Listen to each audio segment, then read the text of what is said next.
So, hello, and for many of you who don't know my name is Kylie Hayes.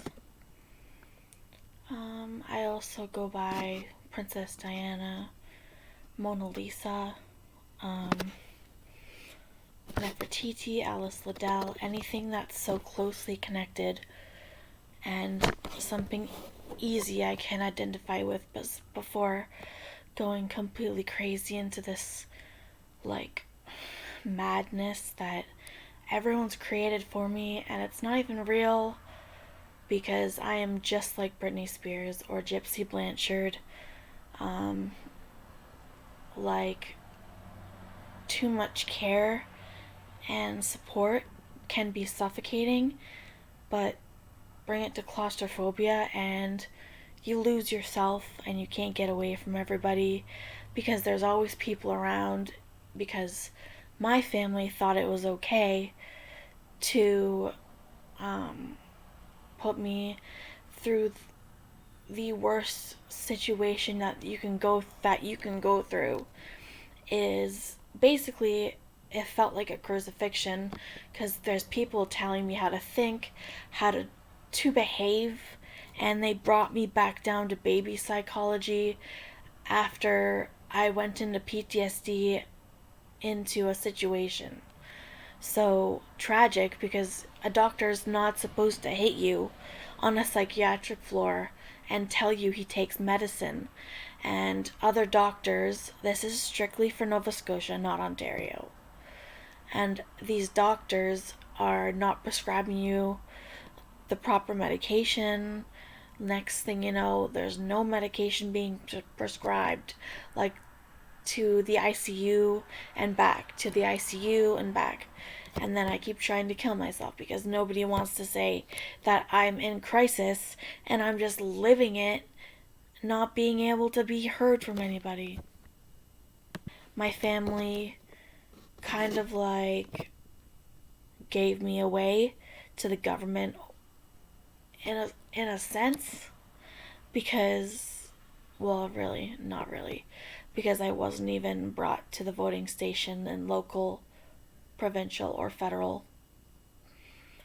And the company here just, the social worker signs over money, and I don't know what to do. It's like, okay, you're giving me money, you're giving me meds. I don't want to be alive, but keep it coming, because you know where it's going. Staff being paid, having insurance, me not. I don't know what else to say about the family part, but they have insurance. I don't. My parents, they're out to get money. I'm not. I'm basically, the state of my brain is like homeless because I can't feel a blanket. And months of leading into last year, I couldn't feel water. Like, and I keep telling people, there's health issues that aren't being accounted for, and those are the big ones. And I'm only being seen to people now. And I jumped out a window, I jumped off a roof. I wasn't going to survive. I did not have the will to go through because whatever this demonic presence wants, clearly it's something to do with the family not getting what they want. But I'm sorry, if you start a fucking house fire in the middle of my home city, Windsor, that's my mom and dad, and I asked for help. I stayed chill.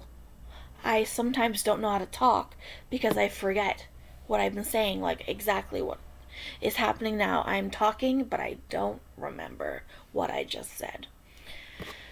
So, mom and dad did a house fire, and nobody wants to let me go into programming over in Ontario and leave this situation because apparently I know everybody here now.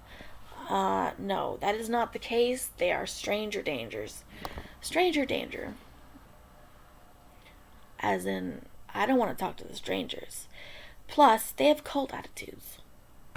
Knowing that when I was coming back from Ontario, mom and dad were like, oh, you can go to a homeless shelter, but then the hospital had to talk to them and was like, oh, sweet talk to them.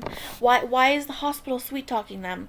And then when I get here, the hospital ends up asking my mom and dad to sign my life over as if I had anything to do with it, because apparently Justin Trudeau was the one that was getting away with everything. And people in bankruptcy, people that actually have goals for probably for a very long time, can no longer do them. And freaking me out with having their own human rights commission here and different human rights here, that's just weird. That is sick. I don't want to live on something that makes people feel so sick they can't even identify me in crisis. And making a person feel like that makes them ill. And me, I'm 80% ill now. And they just listen to me talk. Same with my mom and dad. They'll get mad at me. I feel my aura being attacked every single time I want to get away. There's this anxiety and it's like I'm on fire and I can't breathe. I don't want that part of me back because everyone else is using it.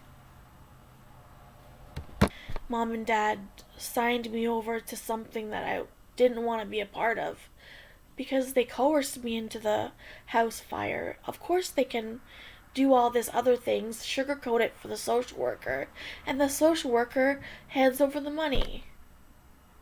You can't tell me that social worker cares, because she hasn't seen me. She hasn't come to my house. They took away my voice, they took away my human rights, and they only have a SIN number on me. And they expect me to save my money, to think like them, to respect others like them, when there's different forms of things like that. You can't tell me they're parents, and you're telling me to get it. You're telling me, Nova Scotia, to get a fucking hysterectomy? Fuck you. And I'll say it quietly now, because there's no other way to say it, because doctors here have been asking, they're curious, but they didn't get the version from me. And that's the truest fact, is that it's true from only me. Who knows if someone's mental health decisions made the system? It's still mental health. Mental hell. You're putting the hell in mental health. I was even probed not to have friends. Asked cult questions from them. It's a cult attitude here. People asking about my friends and what they like. I'm just giving free information. I'm just talking to keep my basic human function going. Nobody else deserves to go into full health like that. And I just feel like doctor-assisted suicide is nice for me, because my mom and dad have done this to me my entire life. They kept me away from family. I had welts, emotional abuse.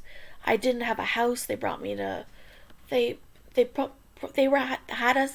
had me in a campground. You can't expect someone to rise from that much damage just to work a part-time job for the rest of their life.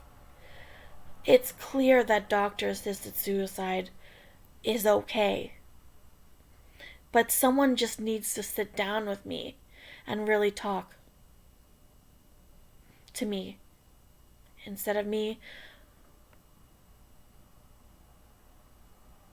recording and having people out there listen to me the entire time. Because that doesn't make me feel safe. What the hell do you think makes me feel safe? Nothing.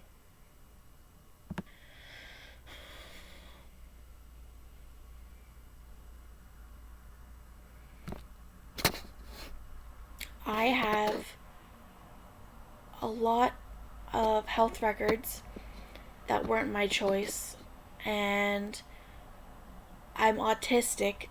It's so apparent. It's so apparent that it hurts. Um,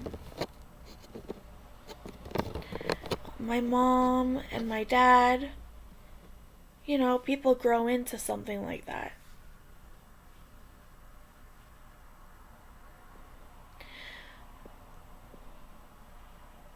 But it's not nurturing.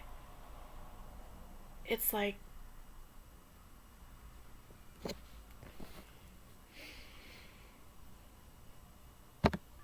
a little bit about me. I have never been the jealous type.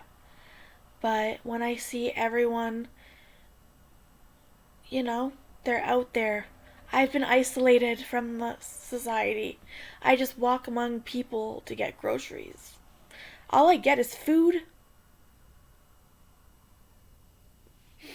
And I'd rather be homeless.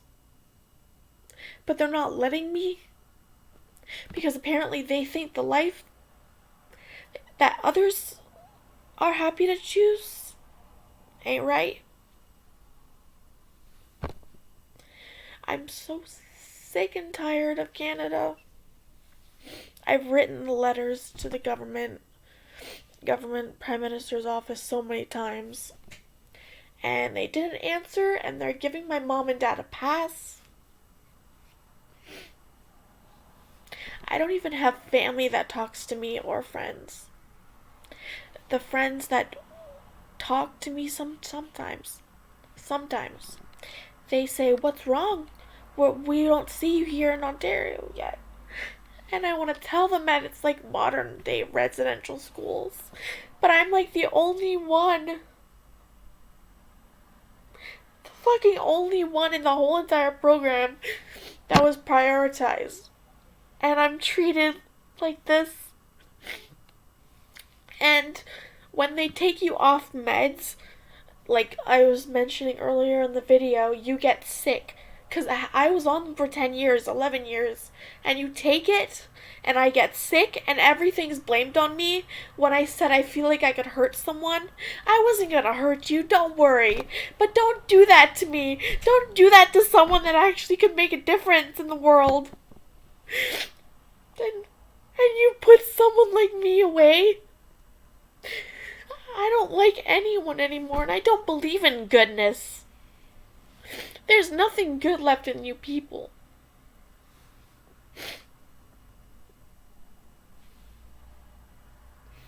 And I am done.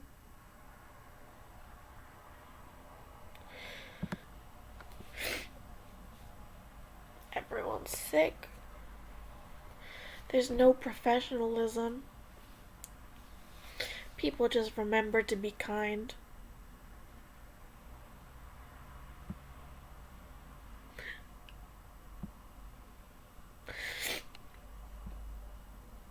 I can't even have an open relationship because they're right there. I have to go outside, they're right there. What did I do? They pinned me to the ground. They lost control when I was pouring pop in the fridge.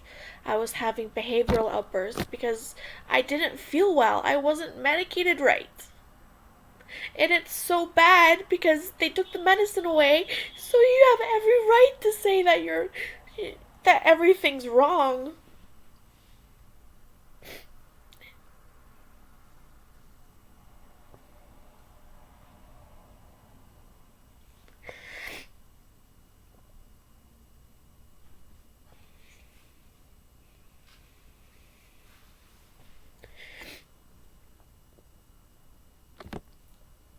Doctor-assisted suicide is right. If you've been suffering for that long and nobody was there for you, this is how you train military people. You don't train an 8-month or 2-year-old how to be insensitive, screaming, hurting your wife.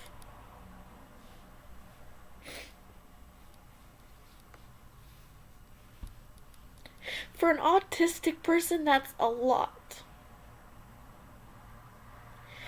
And Canadians,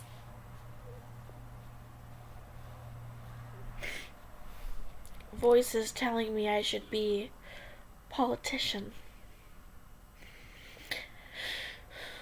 But they don't know. I can't even make a police statement. I told the supervisor here,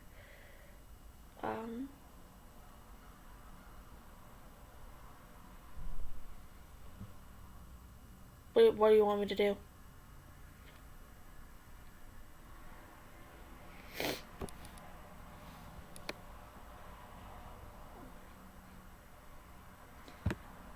That was a... I just hear church people at me right now. I'd heard...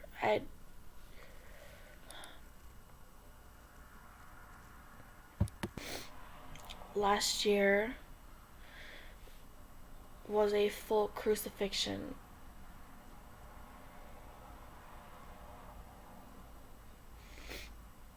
Because everyone thought they were doing it to other people, but they built the whole damn thing up, and next thing you know, you see workers putting me up.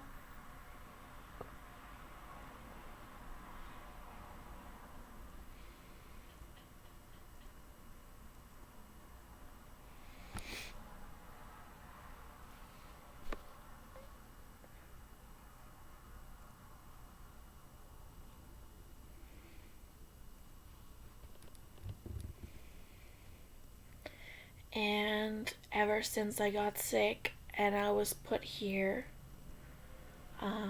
my family has been leaving the province, visiting each other. They come for like 20 minutes and then they leave.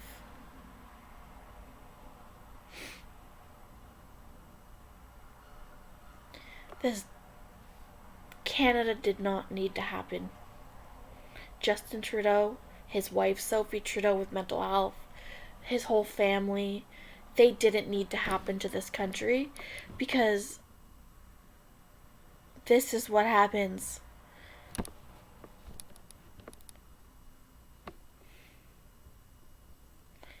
I feel like I just want to say the end of the video now, because I'm excited to say it. Instead of everyone being damned, everyone's just condemned to die on this planet.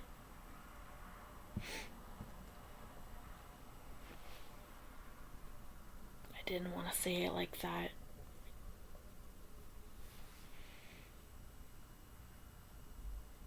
All that chaos in Canada, right under it, burning constantly. And Halifax, that girl burning, that was not her fault, but man,